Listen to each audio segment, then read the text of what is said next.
Welcome to Tandaza Mkeka, a podcast that explores African feminist perspectives on issues affecting women on the continent and in the diaspora. Tandaza Mkeka means spread the mat in Kiswahili, a common expression that symbolizes the importance of creating a welcoming space for guests to gather and share stories. We chose this name to reflect the essence of our podcast, a safe and inclusive space for African women to share their experiences and voices. So as we navigate the complexities of gender, race, class, and culture, we recognize the importance of intersectionality and solidarity in our fight for gender justice and equality. We believe that by spreading the mat and inviting diverse voices to the conversation, we can do better. So join us as we embark on this journey of discovery, learning, and transformation.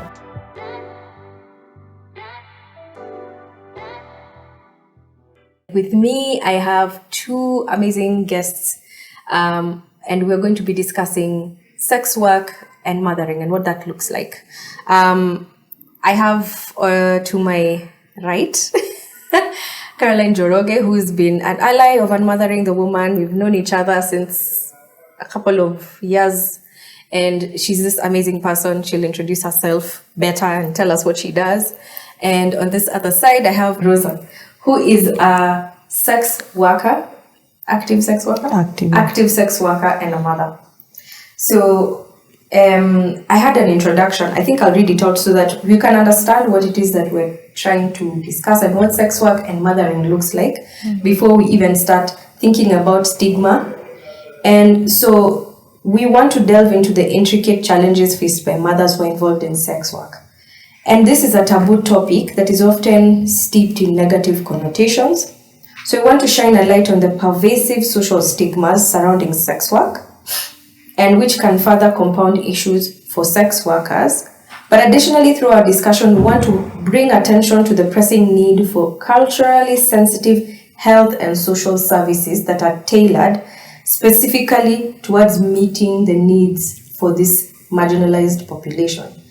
And we're going to talk more about key populations, and we're going to talk more about how at Unmothering the Woman, we are acknowledging that raising children while engaging in sex work can be incredibly challenging, and it's important to recognize the stigma surrounding the sex work that can lead to isolation, limited access to medical resources, and then also legal consequences. So karibuni sana. Let's just hear from both Caroline and Rosa. Just introduce yourself very briefly, and then you can get into the episode. Hi, I'm Caroline Njoroge. I'm a female sex worker based in Kenya, and I also work at the Kenya Sex Workers Alliance as the Deputy National Coordinator and the Programs Manager. Thank you. Hello, I'm Rosa Sikuta. I'm a sex worker, I'm a mother, I'm a peer educator from Baustes. You were explaining to us what a peer educator does. Yeah. Tuambie, what is a peer educator? Kazi ya peer educator ni ku-distribute condoms, kuangalia sex workers wenzake ni nini wanapitia, kama kuna challenges yoyote napeleka pale mbele, kuwapatia health education na tukufanya kazi ya sex work sote pamoja. So, we are here to discuss what sex work and so mothering while a sex worker looks like. What does that look like? So for me, when I think about sex work, it's the stories that we see on TV. Like you see a stripper. Again, this is just coming from the stuff that you consume. You think of a stripper, you think of, a prostitute, a husband snatcher, you think about all these other things, but it's transactional, it's paid work. So yes. You're going to have sex with someone and you get paid, and in your brain, you're not thinking, how is that woman a mother? First of all, what does mothering look like for you? Because me, I wake up, I go to work, I do 9 to 5, my kids know where I am, they know what I do. So in my mind, this episode is very, very important because it allows you to be heard and to be seen, and allows you to actually tell other people, I'm a person just like you. It's just that what I do is different from what you're doing. Yes. So explain to us, and it can be either of you. What does sex work, mothering and sex work look like? Okay, so I'll start and then Rosa can take it up. There's no difference between you being a mother a 9 to 5 and me being a mother. We are both mothers.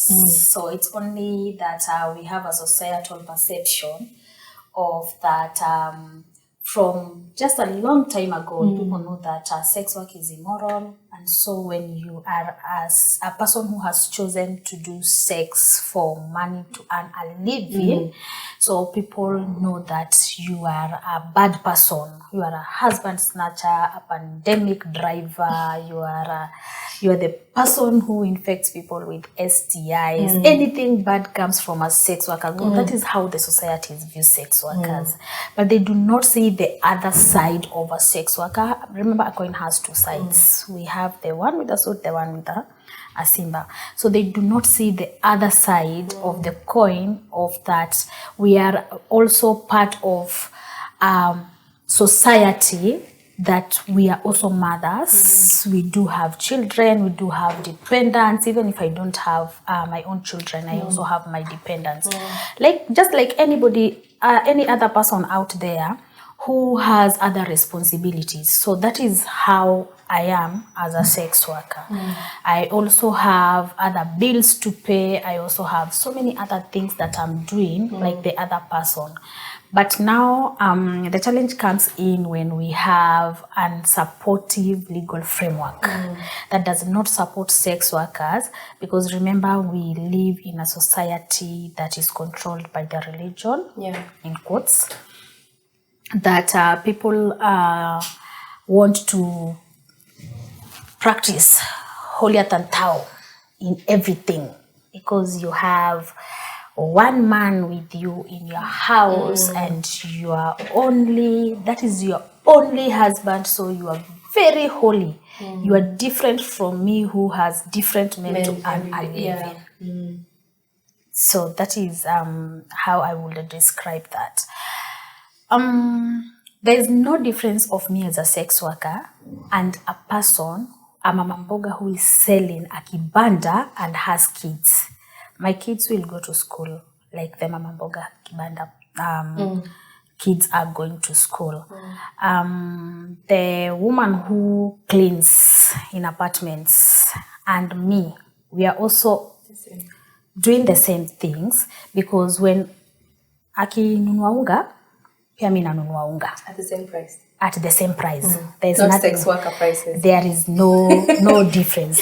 I view it in a way that sometimes back, when I was not empowered, I used to think that that woman is very important than me. And again, I came to realize that there is nothing important with that woman that is not important with me. It's only that I need to build my self-esteem and put myself, like if that woman can wake up in the morning, atembee kwa site ya koroga, achote watu wanafanya koroga maji, arudi jioni, alipe bills na alipe shule, na mimi nimetoka, nimetumia kiungo changu cha mwili, nikapata doo, nikakuja nikalipia mtoto wangu shule, then we are equal. Yes. Yeah. What do you think? Is it the same? What does your day look like? Tuseme sex work. Nimetoka job 8:30, nimeingia kazini. Narudi home 5 and then I continue mothering. Is it the same for you? Ni same tu. Jo pia mimi natoka naenda kwa grau, natafuta yenye natafuta. Si mimi natafutia watoto wangu vile tu natafutia watoto wako. Watoto wangu wanafaa kwenda shule vile watoto wako wanafaa kwenda shule. Tofauti tu ni ati mimi najiuza. Ndio watoto wangu wakae vizuri. Na labda nenda kwa ofisi, watoto wako wakae vizuri. Kitu ya maana yote ni watoto wangu wakule, wasome, na ishi maisha yenye mimi nataka wakae. Basi hivyo tu. And if you go back to that moral line over there, what do you tell your kids? Cultural day kikuja kwa shule ama bring your parents to school day. What does that look like? Mtu wako anakuambia mama siwezi enda kuambia watu ni sex worker. Mtoto hiyo ajui wewe ni mzazi kwake. Yeye bora umletee food, akitaka viatu za shule umletee. Hiyo mambo ya ati mambo na huko nje hapana, hiyo imhusu. Kitu ya maana ni aishi vile mimi nataka akae. So alafu kitu ingine nimekam kuona these days you will find that wanawake ndio wamekuwa wakifanya zile job mob. So the women have taken the burdens of the family, even where there is a couple, well, the couples that we know, a man and a woman, you will find that the woman is the one who goes to school for visiting days, the cultural days. The woman is the one who pays the school fees. The man does not know. So that one is now making us look equal. Equal to the partner? No, equal to your partner? Equal to women who are working across. Who are working across. Because utapata ile siku yenye ya Parents Day, pia mimi niko shule na ule mzazi yako shule. Go to a Parents Day today. Wanaume waambiwa wasimame, you won't get 10. You will get women as majority. So there you won't have like ati huyu hakukuja na baba, huyu hakukuja na nani, because we are having so many women now taking the burden of ensuring that they make sure the kids are going to school, the bills are being paid. Now that is making us equal. The difference comes when you'll find maybe someone has an issue with you as a sex worker, and now they think they can use that as a weak point to attack you. So if they know that your kids goes to this school, they will try and manipulate people to be pointing out your child. So that is where the problems comes in. And the other good thing that is happening nowadays is that we have modernized schools. That the schools the school administration hawataki kujua what you do. The only thing that they want is siku ya kurudi shule, ukifika kwa entrance, you have a fee structure that you have paid. Sasa wewe na mimi tumekuja na fee structure. What I do and what you do is none of our business. So that one is nowadays working well. But we are coming from a point where sex workers have been pointed out. Mama yako anajiuzanga, anafanyanga. But nowadays, if you look at how things are working, things are changing. Because kitambo tulikuwa tunasema, if you see mtu amenyoa side, anadvertise malaya na nini ya mguu na nini ya chenye anklet ya mguu na hizi na mapua. Sasa zinavaliwa pia. So pia wewe literally unajiuza. Uko na side na uko na and actually hiyo hata ni kitu nishaisikia even from my immediate family. Actually also let me speak in French. Also kire. So that is the French from speak in French. So they know wewe ni mtu mbaya. But siku hizi inafanywa na kila mtu. Everybody is doing it. Hata mwenye anaenda kwa ofisi 9 to 5 bado anafanya. Na hiyo job ya 9 to 5 ukifuata huyu mtu akona boyfriend wawili watatu, what is the difference between me and that person? The difference is that the typology of my sex work is different from the typology of her sex work. Because she has chosen to be like on postpaid something. Because for real, there is no way utaniambia Mwita postpaid. Postpaid, ni postpaid, mimi ni prepaid because mimi napata yangu. Nipe nikupe tuishane. Okay. Sasa huyu postpaid ashatumiwa 10k. Baadaye like amefanya the service alafu baadaye ama hata alipatiwa mbele. Lakini bado tunafanya kitu moja. Juu kama alisema anataka pesa ya salon akapatiwa na akaenda aka exchange sex na huyu mtu, bado hiyo ni sex work. Sex work, it is either goods, services or money. So it's transactional as long as it's transactional. As long as umepatiwa ni transactional. Hata kama mtu anakubebanga lift ya kila siku kwenda job na bado mna having sex na yeye, bado hiyo ni sex work. Hakuna difference. The difference ni wewe umejikubali, ule hajajikubali na yeye anataka kujificha. Okay, postpaid. Kila episode I usually find a name. Hii itakuwa imeitwa postpaid. Hiyo ni mpya sijawahi sikia. So, swali yangu ni simple. I want to understand how your day looks like. Because tuambie, like, you know, when you're trying to explain to someone, And again, if we go back to the 9 to 5 woman and the sex worker, do you work at night? Do you work during the day? What are your hours? What do they look like? And what time do you have to give your children ama watoto wako time for your time? So what does your day look like? Mostly kama mimi nauza ngono usiku. Sa jioni sinafaa nitoke kitu saa 2, nitahakikisha wametoka shule, niwaoshe, niwapikie, niwaongeleshe vizuri, niwaambie bye, mama ameenda kazi. Alafu hiyo ni saa ngapi? 4 kutoka shule saa ngapi? 5. So 5 to 8, 3 hours. 3 hours. Imenitosha mimi kuwafanyisha homework, kuwapikia chakula na kuspend time na watoto wangu. Alafu nitoke niende kazi yangu kama kawaida. By saa 11 nitakuwa nimerudi, niwatayarishe tena waende shule. Waende shule wasome na mimi nibaki nifanye shughuli zangu za kawaida. So is it every day? Is it nilikuuliza swali gani? What time do you get to rest? Schedule ya sex work. So tuseme again, the difference between the 9 to 5 wanna get weekends. Now obviously schedules yao. Ni the organization ama company ndio inakupatia hiyo schedule. Hii schedule ni yako. Si ndio? So you're an entrepreneur. Any businesswoman, you don't work for anyone. So unajicreate your own schedule. Do you also schedule time for your kids that is like a full day? So Saturday na Sunday huyu madam akona watoto wake. Je wewe? Mi sina siku sina time specific ati nitaspend na watoto wangu. Sina. Una off day? Ngono inanga hiyo time. Ngono ina off day. I love that. Ulikuwa unaniambia? Nilikuwa na off day because when you say you're not going to work on Monday zinakuanga zimesota. Hakuna chali mwenye utapata hiyo siku. Unakuanga na kuna peak days na kuna zile siku zenye hazina do. So kuanzia Wednesday inakuanga at least. And then we have Friday, Saturday, Sunday.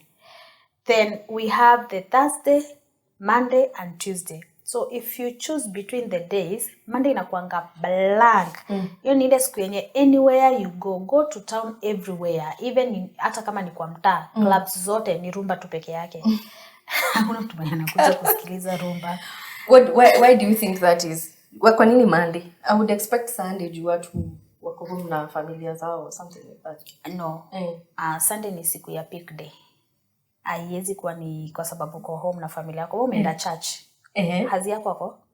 Ameenda church na mimi. Alafu kutoka church anda coach game. Tunaenda kwa shara gari na kufanya vitu kama hizo. Mnakuanga na yeye hivi on site. Hapana, si yako na time yenye hayuko. Okay, first of all, me siendagi church. So niko confused jo siendagi church. I'm not a Christian, but so I imagine that they will go to church together. No, not all of them go to church. And they can go to church together, but kuna games this afternoon. Games zinaanza saa 8. Football you mean? Na zinaishanga saa 4 ya usiku. Okay. Sawa. So hiyo ni peak hours. Okay, educate me. What happens during those peak hours? So that is when we have wale watu wenye wako na do. Friday, Saturday and Sunday, wale watu wenye wako na do, wachana na tu Ben 10 hawa wa kurusha coins. Ambia watu wanasikiza Ben 10 ni nani? Lazima tuambie watu wale watu wanasikiza Ben 10 ni nani? Ben 10 ni mtu maybe ako na do ya mzazi ama do ya amesponsoriwa na dem. Uto pesa tudogo. But kuna mtu ako serious, ako na pesa yake, mtu anabeba noti. Hao pesa kidogo tunaizitanga coins. So kuna huyo mtu mwenye anabeba noti vizuri. Huyo ni mtu mwenye ako serious ni wa Friday, Saturday and Sunday. That is when we make good money.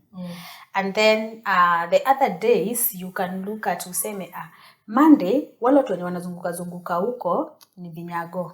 So aina ni watu so watu tu wako tu hivi. Because you see, as you are in sex work, unaendaga tu uki-upgrade.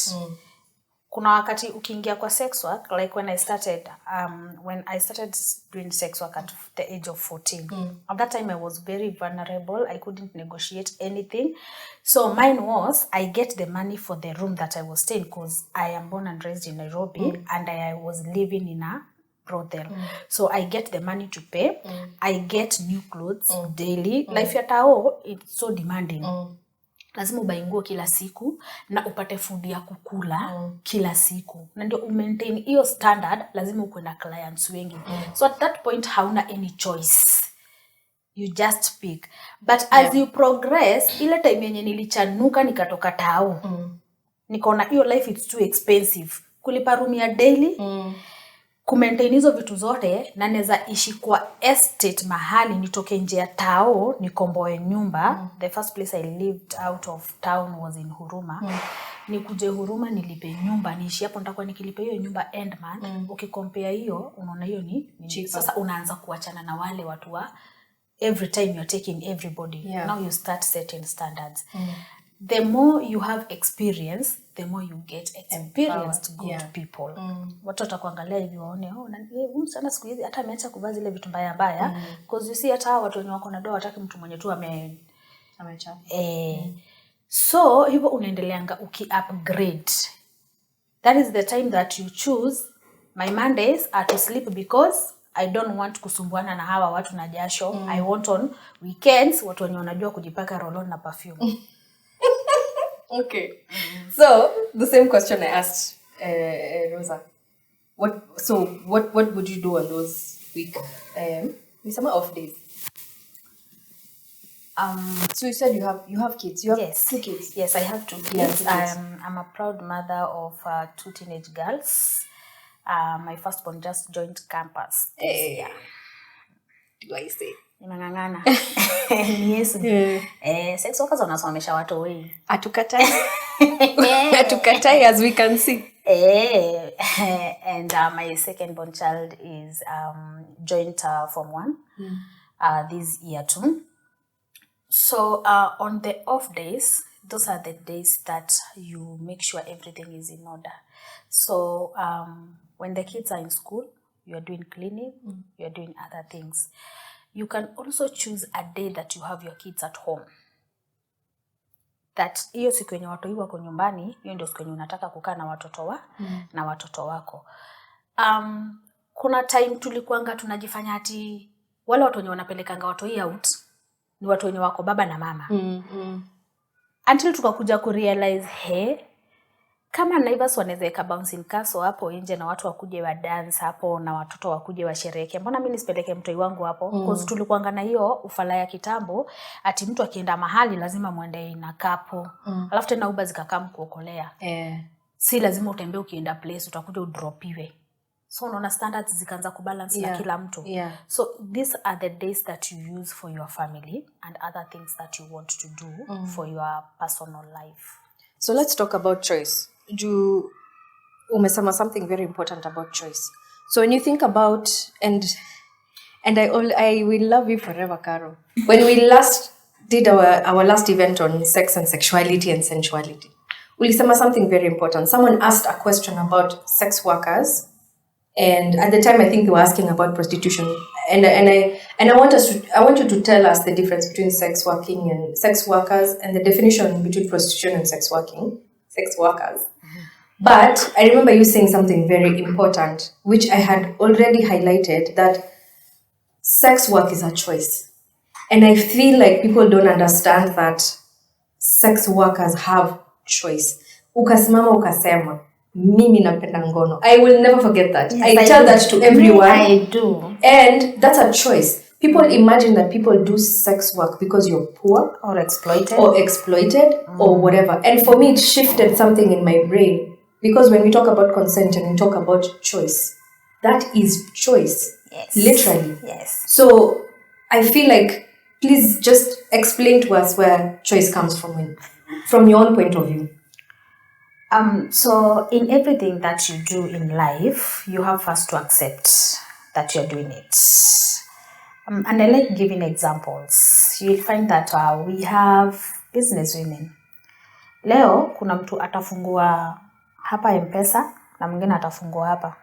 Wote wako na float, lakini huyu anapenda job yake, anaitunza vizuri, atakuwa anapata commission kubwa kushinda huyu mwenye anafunguanga na ako na sura ya giza.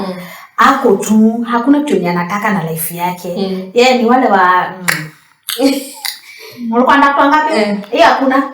So huyo atakwambia tu mapema usitoe saizi sina ama it depends with how you are going to treat what you are doing. For me, I love sex. And I love sex because I came to realize that it is through sex work that I am able to feed without depending on anybody. Unajua kuna time familia wanatakanga uko unawaomba.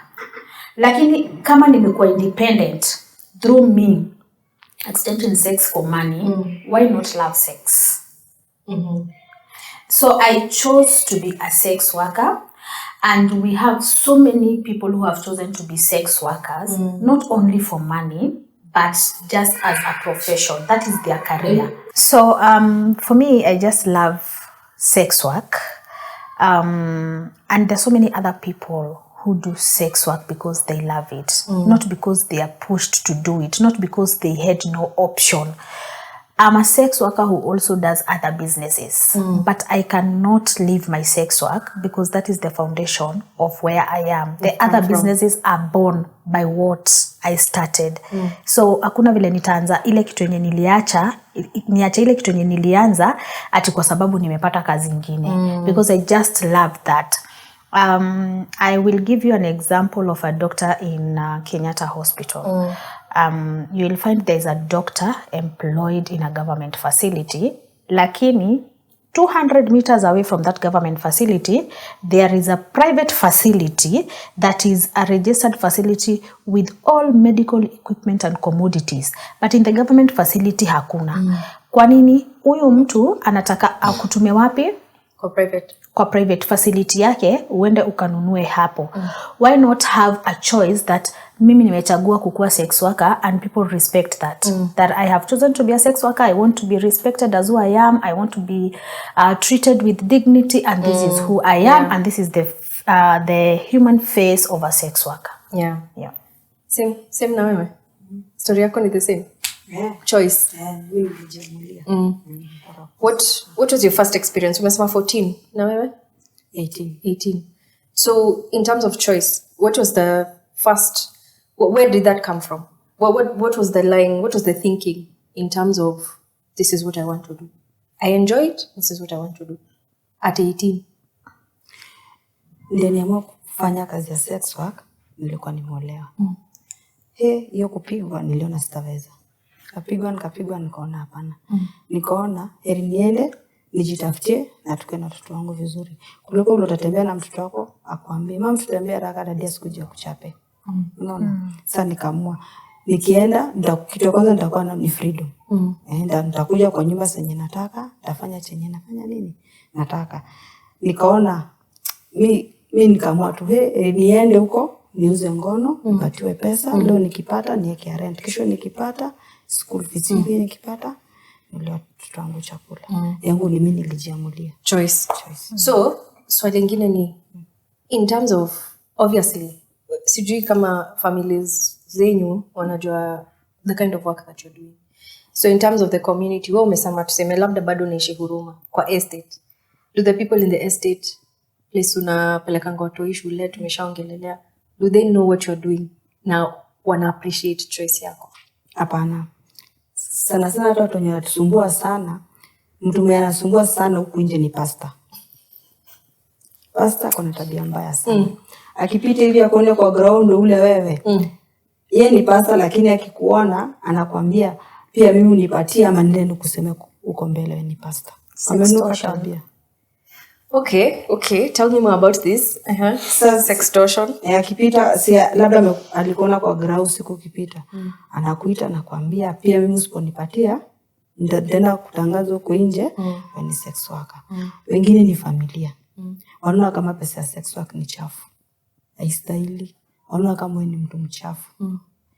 Familia na sasa mwanamke mwenye ako kwa ameolewa, hizi taka tusonge mlango yake. Hizi takata watoto wako ni wabaya. Unaona watoto wafanye kazi ya sex work. Hao ndio wanasumbua sana. So at least tumesikia kutoka kwa Karo watoto wake hawakui discriminated in school.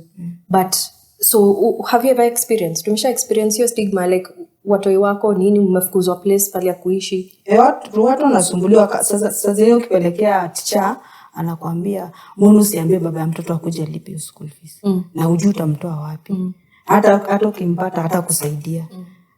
Sana kama saa huko kwa ghetto hawatakangi kujua hiyo. Principal anaona hiyo ni pesa chafu. Hiyo pesa nafuu kunywa nao pombe, ufanye starehe yako. But unalipa school fees. Karo amesema as long as unalipa school fees hawajali. Kwa estate, si kwa ghetto. Unaona ni watu wawili tofauti.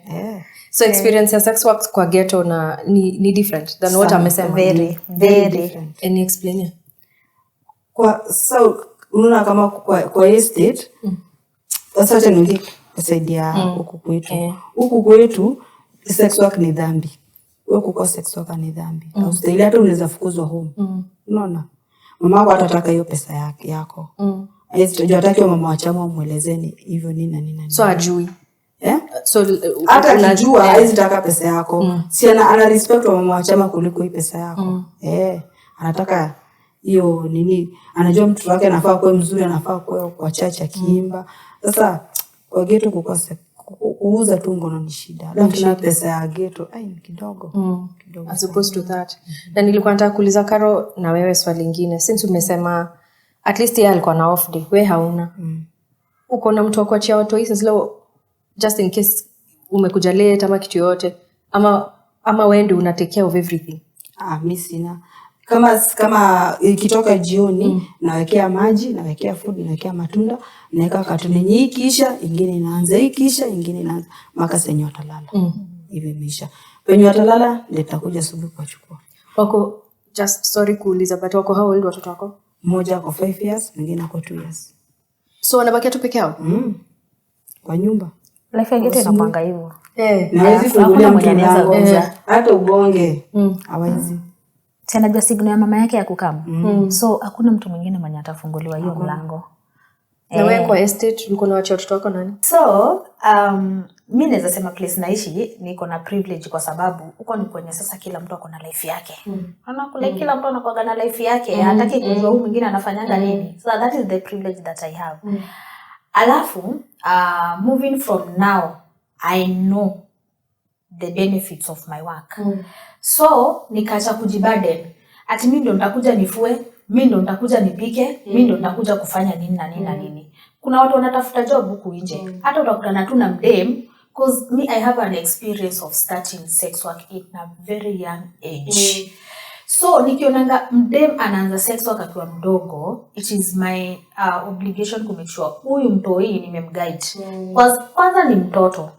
Zile decisions zenye ana make, make decisions nilimake. Mimi nilimake decision ya kuanza job ya haraka because of the situation that I was in.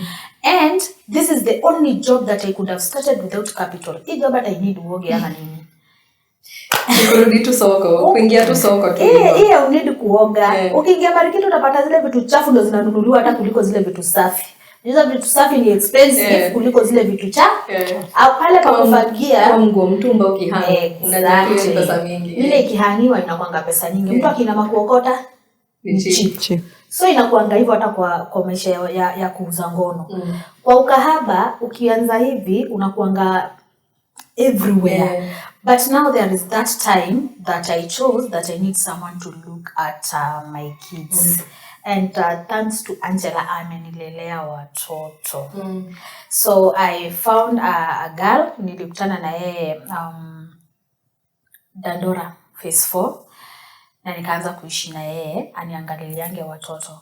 So back then in 2001 nilikuwa namlipanga 2K. Back then. But akanilelea watoto wakakuwa wakubwa. So this Angela was the mother. I was not the mother. Yes. And then the other thing is kuna vile pia ukiacha kuruka kila mahali unaanza kuona kumbe neza acha kwenda kuchokora kikombangu za bei rahisi nikuje nipige pasi, ni bei yenye imepigwa pasi already, nikingara na kaa vizuri. Then the other thing is perception. I only have one advocate who is late now. Was my very biggest advocate, the father to my mother. So my grandfather was my biggest advocate. I passed last year. would shut up everybody, because I am the only person in the family who they have never seen with a man. I have 2 kids and they have never seen my kids suffer. So nikakuwa ni kama mimi ndio best practice wa hiyo familia. Wengine wote, kila mtu, huyu alizaa kokota mtoto akakama kaleta. Huyu sijui alifanya nini. So mimi nikakuwa best practice. In our friendship, mkangu alikuwa ananyamazisha, anawaambia, kama mtagetu kata wa boy. Mwana rogo teta siana kare. So, able translate. Can't you be like, so my other name is Wamboy. Can't you be like Wamboy? Have you ever seen her coming to dump the kids here? Yeah. So, nikakuwa kama ni best practice, kwa sababu sasa nilikuwa nime set life yangu in a way that I'm not going to bother anybody. Nitakaa na watoto wangu, nita make sure wanaishi vizuri. And I made sure heri ni bei nyama ya 30 bob, lakini mtoi wangu asitamani nyama ya jirani. That is one thing that I made sure. And I also made sure that kuishi place yenye na kuja kukutana na watu sijui nini ilifanyika hizo hapana. Cause pia kuna time nilikuanga na blood ka, unajua ukikuwa umegrow kwa street vile nimegrow tao, niko na ile spirit ya ku attract bad people. So I attract bad boys. Oh, that's what you believe. It's true. It's true. Yeah. You attract the bad boys. So wale watu wabaya tu ndo unawa attract. So that is something also you have to fight with. That mimi sitaki kufuatana na mtu mwenye mkikaa dakika 2 ashatoa fame, kada sijui nini. So unaanza ku change from that to a good person. I remember there's a time a neighbor started like wanted to attack me. And then the neighbor shouted. And then the neighbor was a man. The neighbor shouted, ati ngoja au malaya ataniona. And then my daughter stood up. My firstborn daughter stood up. Akamwambia, afadhali mama yangu ni malaya, jaribu uone. So you find the way you raise your kids, you also create unakuwa mko na hiyo rapo ya kukua. Mtoto anajua ile kitu yenye unafanya na anaiadvocatea. And from the family point, pale buka yangu alikuwa anakomeshanga tu kila mtu. Kwa nini msikange kama huyu?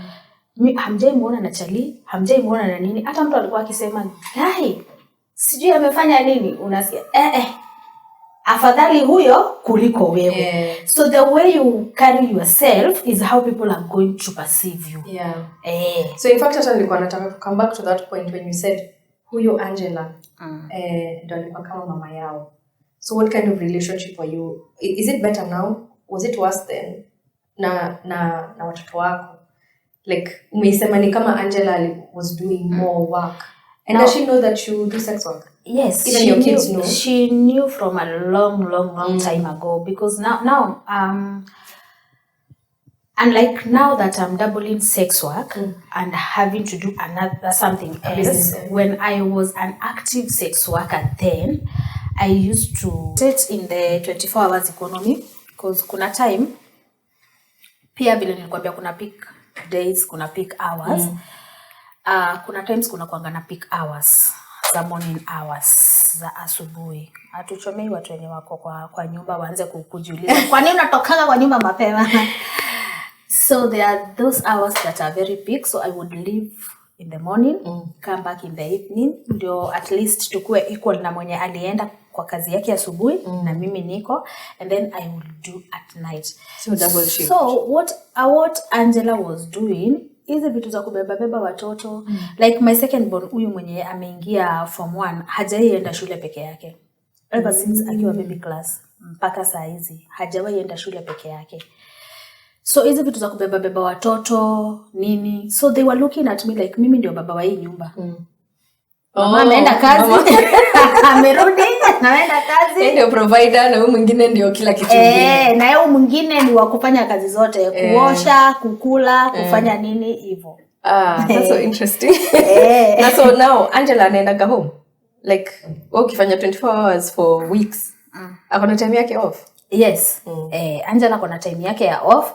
And the relationship grew to a point that even wakati wenye nimemwambia tunaenda mahali aende, anataka kuenda na anataka she became part of your family. Yes, akakuwa ni kama part of the family, akapata mtoi, and we continued with the journey. Yes. Okay. So we've talked a lot about what sex work looks like, what mothering looks like as a sex worker. Now I want to find out which government bodies support you. When we talk about stigma, umeongelele juu ya religion, pastors. Niendani alikuwa ananiambia juu ya chama ni wewe. So hizo vitu tuna imagine watu wengine wakifanya. Mko kwa chama? Mko kwa community, mko kwa chama yetu sisi nyinyi. Like what I'm trying to ask is basically mnafanya hizo vitu zingine huyo mama wa 95 anafanya. Ako kwa chama, Sunday anaenda church, unaenda church. Unaenda like mnaenda ku visit watu ushago, vitu kama hizo. Is what I was trying to find out. What are the parallels? Because kwa community ya huyo mama wa 9 to 5, she has family, she has church that support her in case anything happens. Akona nannies, domestic workers wale watamsaidia. So what does, without stigma, because hakuna mtu atakuja kuambia huyu mama wa 9 to 5 na unaenda kazini kila siku unaacha watoto wako hivyo, because they see that she's a ulimwita perfect wife, the perfect figure, na wewe ni mchafu essentially. So what communities have you created around yourself to support you as you and as the sex worker? Hakuna tofauti ya huyo mama na sisi. Kama ni chama tuko nayo, kama ni church tena tuko very active hata kumshinda kwa kutoa. Kukiwa na harambee tuko hapo mbele, kukiwa na nini tuko hapo mbele. Kama ni chama tuko na welfare ya sex worker. Uwezi kuja ugonge mtu hapa hivyo tunakuache. Tuko na mmoja wetu akifiwa tunaenda kama sex worker sisi wote. Tunaamua ni coffee ni nini. Labda bado tuko na hizo organizations zenye watu tunatusupport kabisa. Kama Keswa. So na gani nyingine? Bausters. Tuko na chama zetu, tuko na welfare zetu. Tumejipanga sisi wenyewe kama sex workers. Na ni kwa nini you think because government doesn't support you ama why did you feel like you have to create your own? Jukuna huyu mama 95 ako supported. Si tuliona tu acha tukue na space yetu juu. Ndio tuanze kwenda kwa hizo hospitali za kwa hizo miradi za Keswa na nini. Unaona ungeenda useme unataka pep kwa nini ya gava, ungepewa. Kwa nini? Hata malasi rais ya hudumio kwa nini ya gava. Sijua nafikirianga tuko aje. Lakini huku kwingine tukienda tuko na safe space yetu. Tunaongea vile tunataka. Hakuna tikuona ule ni mbaya ule ni mzuri, hapana, sisi wote tuko equal. Sasa tukikutana hapo ndio tunafanya chama zetu, tunafanya welfare zetu, tunavaa vile tunataka. Unaona kwa juwezi enda kwa chama ya wamama uvae vile unafaa kuvaa, lakini tukikutana huko kwingine sisi tuko free, tunafanya anything tunajisikia. Tell me about those spaces. So the movement. Kabla hata tuanze kwenda hivyo. Those communities that we were talking about that we've created. What led Keswa to start those communities? That's where I wanted to start.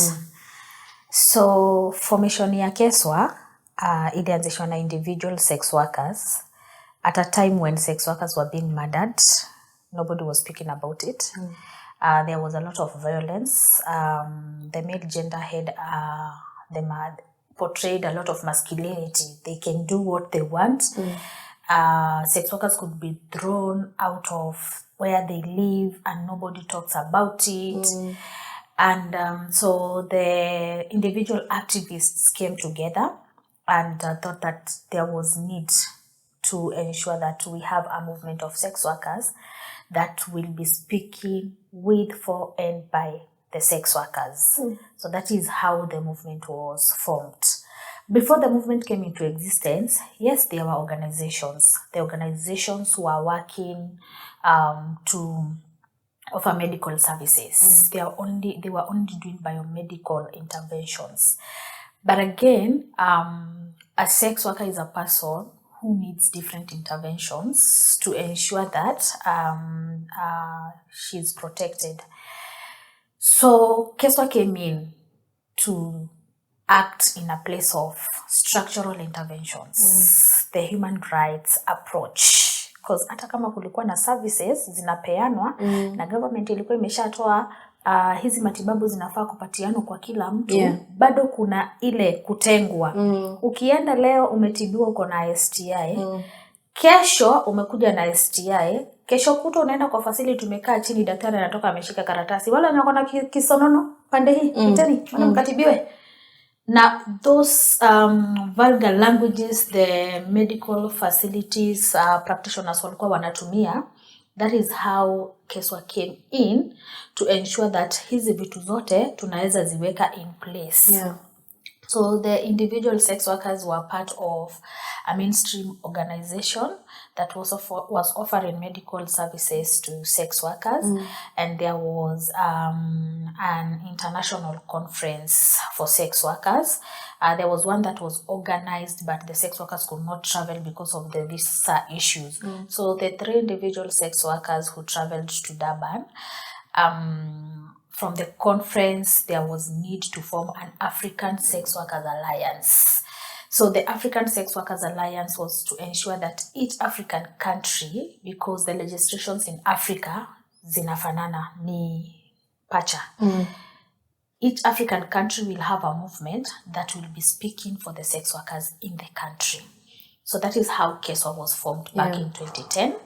And when Keswa was formed, there was only the 3 organizations in the country, and we have 47 counties. So we needed to speak to sex workers in different counties. So there was a needs assessment conducted in each county, identified active sex workers who are activists.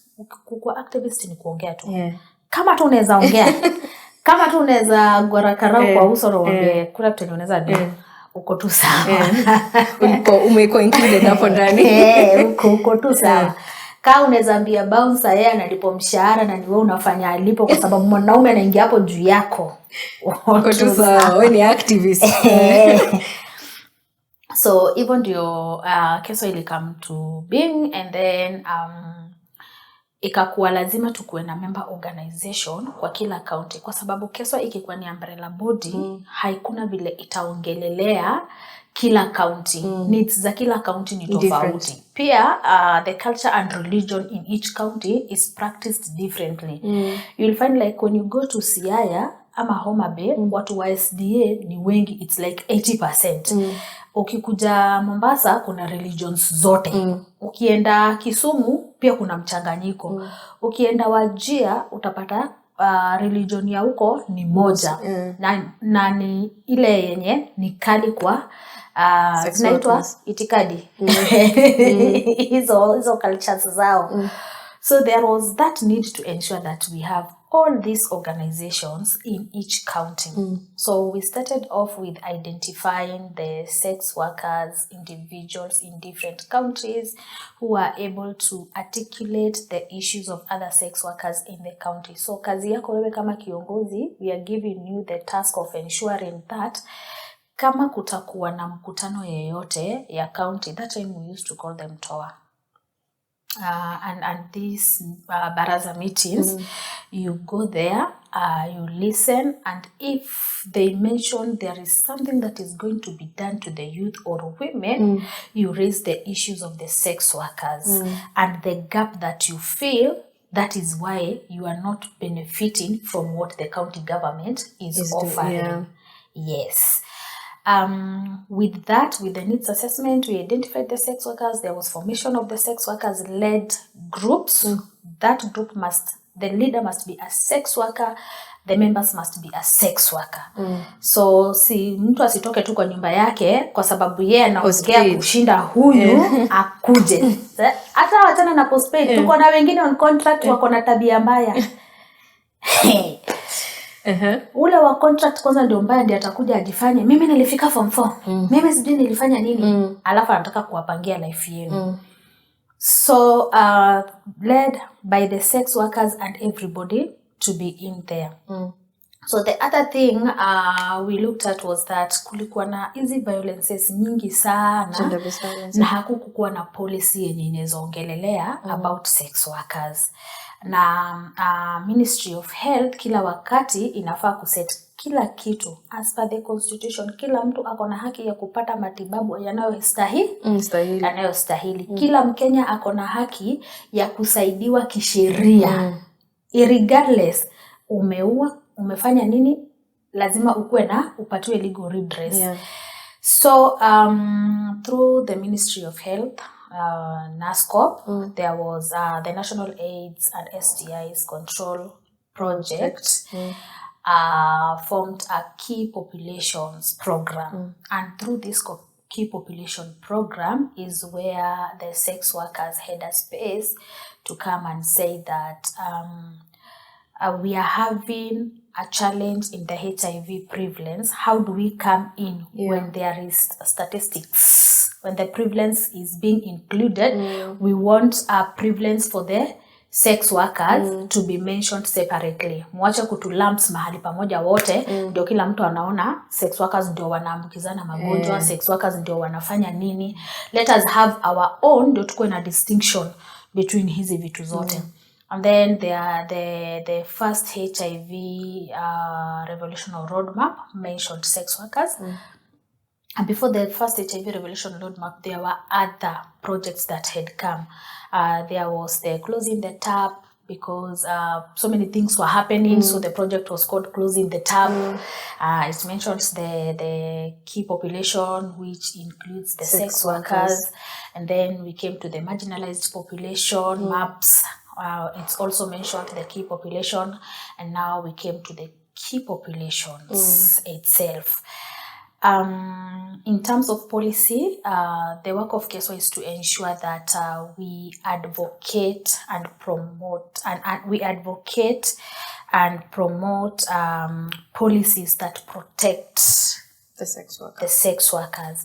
That is both in legal and health. And our main advocacy goal is to ensure that the sex workers' access, health, and human rights are protected.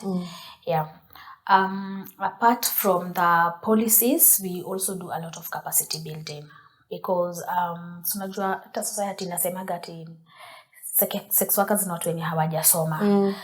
So hata wale watu wenye hawajasoma wanaweza pata skill yenye inaweza kuwasaidia. With that, we started doing capacity building in first letting the sex workers know their rights. Because once you know your right, that is the point of your empowerment. So we did the Know Your Rights campaign. We printed brochures to patie watu tuambie na kuambia sex worker, cause kuna time ungepata every time uko na black eye. Cause hata mtu akikugonga utamfanyia nini? Na unajua tena that time people were thinking, it's not like now we have a very big difference then and now, though bado haijakuwa clear. But hiyo time mtu angekugonga na akwambia wewe ni malaya, kwenda nipeleka wapi? Lakini sasa hiyo kitu ukisikia inakurudisha chini. Unajua kuna mahali penye atakupeleka. Lakini mtu akikugonga umwambie unafikiri unaweza nigonga mimi ni malaya, upeleke huo mtu kotini, hakuna mtu atawahi kukugonga mwingine. So tukaanza kufanya hizi empowerments za Know Your Rights. Then from capacity buildings tukaona as a movement lazima tukue na, apart from our members, like financial lazima tukue na partnership. So we started working around strategic partnership. Like Unmothering mnafanya kazi mzuri, sex workers ni wa mama, na sisi kama movement tunataka tufanye kazi na nyinyi. That's why you're here. Yes, that is why we are here. So we started looking at this partnership, and because the counties, our devolved government works with counties. So counties had some allocations that they were to work with key populations in their counties. So we pushed for constitution of a key populations technical working group where only the key populations can come together, discuss their own issues, and this space you will find that there are funders, there are philanthropists, there are people who not even with the financial support, they have resources that they can support the sex workers. And was county government also there? Yes, even the county government is there, and the county government comes in or from a point of health and gender. So they sit in these spaces. So this is where you have all discussions are discussed regarding the county, the government, and we have one at a national level. So our work is to bring together sex workers, ensure active participation. We try to translate in a simplified way that the sex worker that is going to do a presentation ataifanya vile anaielewa. Ikikushinda ongea Kijaluo, hiyo si shida yako vile watatranslate. Wewe ongea ile lugha yenye unaelewa, shauri yao, watabaki wakitranslate, sisi tumesha raise issues zetu. Then we looked at what is it that is making sex workers not more empowered. So wait, before you do that, before we go to empowerment financially, I want to ask Rosa, because she's not saying much. How has Keswa helped you? So your experiences will basically tatusaidia ku understand the legal policies and advocacy that Keswa has been doing. Kwanza Keswa ilikuwa 2 years ago. Niligongwa ile mbaya sana. Na client? Hapana, si client. Unajua niko hii side nyingine mimi ni client, hii side nyingine niko na boyfriend. Alinigonga vibaya sana. Nikapigia Caroline, nikampigia, nikamwambia niko hivi na hivi na hivi, nimechapwa. Kitu ya kwanza walinichukua hiyo mradi ya Keswa wakanipeleka hospitali. Nikafanywa matibabu. Kitu wakaenda wakanisaidia nikapeleka kesi yangu kwa police station. Juu ni chali alikuwa amezoea ananigonga, ananiambia hakuna tu nitafanya. Ananigonga, ananiambia ataambiwa tu mimi ni sex worker.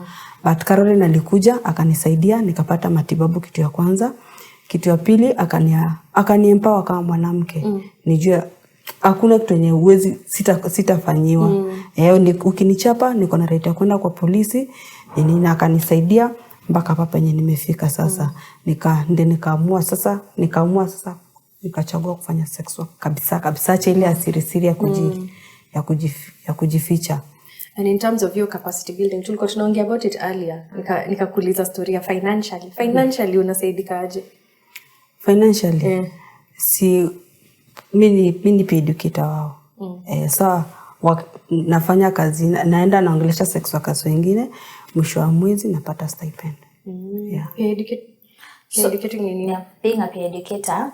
So in our programs, when we had the discussions with the government on how we can ensure that, because as a movement, we have a big cohort and we have over 75 member groups, and under the 75 member groups kuna wengi wenye wako huko, and because we can't deal with individual sex workers, we identify active peer educators per hotspot. Tuseme hii tuipatie maybe ni Femland. So this place is called Femland. In this club we will identify one person who frequents, mwenye anajulikana na manager, mwenye anajulikana na steward na kila mtu. Huyo mtu tunamchukua, tunampeleka training. The training is done through NASCOP. The peer education training is done through NASCOP. Anatrainiwa kukuwa anapatia watu health education. Kwa hiyo place kukuwa anaensure hiyo Femland haitaikosa condoms kama ziko kwa government, hazitawahi kosa. Kumake sure hiyo Femland yeye ndio link between sisi na the peer sex workers and the management of the place. Yes, so hiyo ikakuwa ni rahisi kwa sababu ile wakati wenye huyu peer educator akiwa pale anajua madem wenye wako hapo, kila dem anatumianga condoms ngapi kwa siku, atahitaji condoms ngapi kwa mwezi, na atahitaji condoms ngapi kwa mwaka. So tukifanya micro planning ya kujua condoms per need, ndio government ifanye procurement kwa KEMSA, inakuwa ni rahisi kwetu juu tuko na mtu on site. Then usi ametrainiwa na ako on stipend, analipwa kila mwisho wa mwezi. Hizo benefits zingine ni hizi trainings zingine ndio tunawapeleka. So any training that ina come up, tuna identify sex workers, tunawapeleka, and then they get that per diem. Yeah. They get that per diem. So last year but one, in 2021, the sex workers in Rongai said that we have given them peer education training. Saizi wanapata stipend, wanaweza kuongea na watu, wako vizuri, but wanataka kitu long lasting. Because Rongai ilikuwa imekaa for 2 years without services the sex workers. So the sex workers wrote on our social media page. Na wakasema, if you don't come mapema, sisi mtatupata, si tulishaisha huku wa Masai. So we came in and they said that sisi ile tungeona ndio tukue tukishikana vizuri. Tumeona watu wengine huku wanashikana kwa sababu ya ukulima. But because we don't have enough time ya kufanya ukulima na tufanye kazi zetu, sisi tungetaka tufanye kazi ya kufuga kuku na nguruwe. So tukawauliza, mkifikiria hiyo job inaweza fanya kama pesa ngapi? Because we also give you time to think. Utatuambia unataka nguruwe, tukupatie nguruwe, itakushinda. So they wrote a business chose yes, they chose a leader, na wakasema sisi tumefikiria badala ya kununua kuku, hao kuku wanaweza kufa, lakini tunaweza kuwa na ile nini, what is it called, nini ya kuhatch mayai, sijui. I will remember the name, kuna jina inaitangwa incubator. Yes. Yeah, I knew that. Tukipata incubator, tutachukua mayai, tutahatch hizo mayai, nini mtutafutie tu place ya kufanya hizi kazi, alafu sisi tutaendelea, because it was just like a way of ensuring wote wako pamoja. Na pia walikuwa wanaangalia, wanaona if they're not together, the sex workers on care hawako wanaweza kuwa reach, because it's easy to reach a sex worker who is not on care than a sex worker on care. So they chose a manager amongst themselves. Wow. Yes, they chose a manager amongst themselves, and it's doing very well. You can come and visit. They chose a manager amongst themselves. They did a budget of what they want, and we told them, because us as a movement, we also do resource mobilization. We will reach out to partners, and if we get any support, we are coming back to you. So in the month of June, we had a luncheon for donors, and we invited one of the sex workers to come and say what they want, and luckily they got the support, and they are doing the work very well. So it's the sex workers to decide, this is what we want. That is where we came in with the economic empowerment, where we do the entrepreneurship skills training to the sex workers, because we look to one of the factors contributing to a lot of violence is the economic illiteracy. Na mtu ajui anzie wapi, because if you find that if you calculate the money that circulates into sex work, it's a lot of money. For instance, go to Nduruma Road today. Hata Nduruma Road siku hizi imechapa. Go to Rescos. You go to Rescos today, count the number ile huko ya tao. Ya tao. Hesabu madem wenye utaona hapo wako wera. Hesabu kila dem ameenda wera na client. Kila place iko na pesa fixed. The cheapest place ta house hizi na kuanga ni Punch. So udem wa Punch atakuwa ameenda na watu 10. Hiyo ni 5,000. Hiyo do kuna pali inahesabiwa. Hiyo ni do yake ya mfuko. Do si taxed. Hakuna tulifanyiwa. It's money yenye inaenda kwa mfuko ya mtu. But now udem kesho asubuhi akiamka saa 8 mwambia kupatie Punch hana. Because hajui ile do alimake atafanyia nini. Yani ku make do kumaliza. When I started I told you there's a time I had so many clients but ile do inaingia ikitoka there's no point nilifikiria ku save but tukipeleka dem training uende ukumbuke kumbe naweza make 5,000 na save 1,000 so that is a way ya kuempower bado sex workers economically kwa sababu ata save do yake ile siku yenye ako on menses hatoki kuenda kungangana na mtu ati anajaribu kudodge ndio at least make do atapumzika juu kona do yake kwa mfuko. I like that. So tumeongelelea juu story ya medical care, access to medical care. I think I'd like to ask how would the government be helping you better? And not in terms of care. So you can answer as a sex, where is he active? But as an active sex worker, bado niko active. Well, active kwa estate. What would support look like? In fact, I think, and I say this to people who come here, plug yourself. You don't need to plug yourself as Keswa. You're doing the work. But if you're to speak to funders, donors, people who are here to help you, we as Unmothering are here to support you as Keswa, as sex workers, as yourself. So plug yourself. What would you like to see in an ideal world? What would support look like for you? In an ideal world. Gavai sema kenye unataka. Niseme kenye nataka? Ile kitu yenye naweza taka kwanza ni gavai to hiyo sheria yenye inakuanga imeweka. Sex work is illegal. Sex work is not illegal in Kenya. The legal framework does not say sex work is illegal. Sex work is a criminal activity.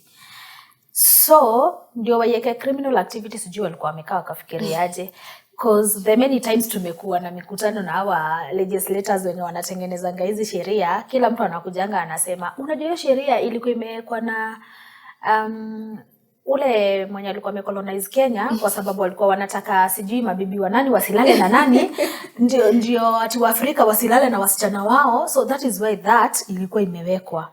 So it's a colonial law. It's a colonial law. It has never been amended since because it is independence. Yes, it is criminalized under the penal code and it is not clear when you challenge the law you win, only that they don't allow you to win and then be seen that ile sheria yao haifanyi kazi because the penal code does not criminalize me as a sex worker. I won a case in a municipal court where the city askari who had arrested me alikuwa anataka kuframe ati I was doing sex work and then the judge akamuuliza demonstrator alikuwa anafanya nini and then anafanya ati penye alinipata alitafuta tu strategically but I was also very smart kumshinda ati nilikuwa nafanya so akaulizwa hiyo ni nini akasema ati nilikuwa namaanisha shot moja ni sota ni sotano so the time that I was arrested and what hawa wenye wamenishika wanakuja kupresent because it was a long case ilikaa hiyo kesi ilikaa mpaka jaji akanichoka kila siku nilikuwa na waruka kila siku nimeruka wakikuja wakileta wewe ndio ati arresting officer nawaambia niko na arresting officer wangu nikawazungusha miezi na miezi nikatoa arresting officer wangu because that day when I was arrested by the askaris our wakanjo it was around 7 asubuhi kanjo wa usiku afai kukushika cause kanjo wa mchana anaingianga job saa 2 huyu wa saa 1 usiku ameokota finance yote akakosota kupeleka kotini akajua atakuja kiokota wa asubuhi. Sasa ile time tu tumetoka tu hivi amekuja ametupata place kwa duka natoa M-Pesa so amenishika ameniweka kwa gari si anangoja nimpatie kitu ndio anishukishe before afike city hall na sasa si mimi kitu ngumu na mimi sitakupatia mimi siwezi choka nikupatie do yangu sasa huyu mwenye kunishika the only trick yenye ilifanya ajulikane ni yeye alinishika nilimwambia sasa juu umenishika na sijatumia watu hii do hata ya breakfast na nipeleka kotini na sina do niko na cash ya 200 acha nikupatie namba utumie jirani utumie jirani 200 akili yake na ujinga yake haikumwambia, angeniambia ndio ile mpesa ndio weke do. Aliniambia leta hiyo so 2, akatuma, nikampatia namba ya Angela wangu, akatuma. Time ya kutuma do ni saa ngapi? 7. Karibu saa 2 naenda huko. Na kanjo wale wajarelisiwa huko. Amenitumia do, alafu wameniletea watu wengine kotini. Na mimi nimekuwa nataka tu mtu mmoja, niko na evidence yeye ndiye alinishika, na niko na evidence alitumia msichana wangu wa kazi, na nimeleta hadi msichana wangu wa kazi kotini. Alitumia pesa. Na kama amenishika na anasema nilikuwa nauza ngono, basi mimi nilimzia short 200. Mleteni hapa. Okay, sure you're not a lawyer. Story kaisha tu hivyo. Kesi kaisha hivyo na nikashinda kesi. So, hii penal code yenye ina criminalize sex work, ina criminalize mimi, ina criminalize third party. Hiyo inamaanisha mimi sifai kuulizwa kufanya kazi zenye mimi ninafanya. Place ninaishi rent ninalipa, wakuje washike wao mwenye ninalipa rent. Juu ndiye ana promote kazi yangu. Juu yeye ndiye ana promote kazi yangu. It's ina criminalize living off the earnings of sex work. So it criminalizes anybody who uses my money. So school fees? Nikienda kuona shosho yangu nimbaie skari nimpelekee, waende washike nyanyangu. Washike head teacher? Exactly. Washike mtu wa ina criminalize, exactly. So what I can ask the government is to decriminalize sex work, because decriminalizing sex work is the first point of us having freedom as sex workers. And this decriminalization will call off so many things. Even without the access of medical services, when you decriminalize sex work, that means that the sex workers will not be extorted money, will not be coerced to sextortion, because there are people who are taking advantage of the sex workers. Kama vile Rosa amesema, pasta anamwambia lazima unipatie, kanjo akikushika lazima unipatie, askari kama utaki kulala ndani. So it's a lot of violation to the sex workers with the law as it is now, and it gives power to people who do not have time to translate the law. Siku kwa nimeshika hii law kitambo, kumbuka mimi nilikuwa hao watu wenye hawajui kutranslate sheria, mpaka nikajua lazima nitumie hii sheria kushinda vitu vingine. So hii sheria ibadilishwe in a way that kama ni ukweli tunasema sex workers wanapatanga services, kwa nini hii sheria isibadilishwe tukuwe tunafanya vitu zenye si a criminal activity in our own country? Why can't I own a house like any other person? Kwa sababu zile sheria zenye zimeniweka kwangu around ni nyingi sana. So one is decriminalization, and then the decriminalization will contribute to the freedom of association, kukua tuko pamoja, si kila siku saizi wameshatoa issue na LGBTI. That's not an issue. There was nobody who said that the LGBTI registration is promoting LGBTI people. It is an association that was being registered, and it is because of the unsupportive legal environment. That is why people translate it the way they want. Yes. Removal of the punitive laws. So, Swali, same question. Just as we wrap up, as we finish. Same question nataka kuuliza. In an ideal world, and also speaking to someone, like kuna mtu hapo mwenye hana hiyo support from Keswa. Mwenye ako huko ameanza kufikiria kufanya sex work sahi. Whatever situation, na labda ni choice yake. As a mother, umesema from the ghetto, labda unataka kwenda pia wewe kwa estate. Inshallah. But unawezambia in an ideal world unataka nini, na unawezambia huyu msichana kijana thinking about starting to get into sex work, what would you say to that person? Mimi tunawezambia ndio mwenye anataka kuwa sex worker na ni mama, kitu cha kwanza anafaa kuwa empowered, ajue anafaa kuwa empowered, anafaa kuwa empowered. Kitu ya kwanza Alafu kitu ya pili, hakuna makosa yoyote. As long as anatafutia watoto wake ama anatafutia familia yake wenye wanamtegemea, haina makosa yoyote. Alafu hiyo kitu ingine ni kama saa kwa mapolisi. Unajua saa hizi ukienda useme wewe ni sex worker kwa polisi umechapwa, ujue atakushughulikia. Unless ukuwe na umbrella itakusaidia kama keso ama hostess hivyo. I thought ilikuwa different in terms of the gender desk. I thought you ili change. Kuna huku labda huku Nairobi kuna mwenye wako ushago na ni sex worker. Unajua ushago mtu yuko hivyo empowered kama huku. Kwa ushago atakusaidia. In fact ni makosa hata ndio nafuu ushikwe. Unaona? Sasa kama ndio ushago naweza mwambia hakuna kitu yote ati ni mbaya. Sex work ni sex work. Bora naweza lea familia. So huyo mtu mwenye anafikiria na huyo ushago hana keswa, hana mtu wa kumsaidia. What ataanzia wapi? Kitu ni kujiamini tu. Hiyo ingine Mungu anafuata tu. So, asante sana. Thank you so much. I'm so grateful. This was one of the best conversations we've had this season. And it was interesting, it was insightful, it was, I don't know what else to say apart from asante.